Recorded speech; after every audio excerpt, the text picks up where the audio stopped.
президенти ایالات متحده آمریکا دونالد ترامپ میگوید هفته آینده او آماده اعلان شکست گروه دهشت‌افکن دولت اسلامی خواهد بود.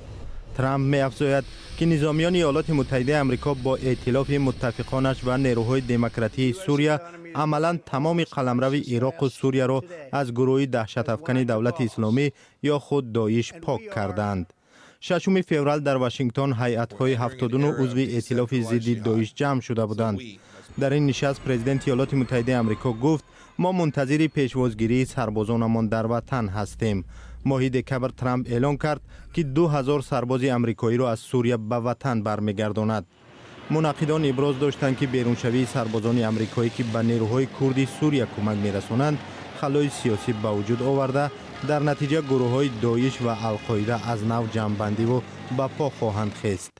آن زمان کاتب دولتی ایالات متحده آمریکا مایک پامپئو گفته بود که بیرونشوی سربازان آمریکایی از سوریه معنای آن را ندارد که آمریکا جنگ با داعش را خاتمه می‌بخشد.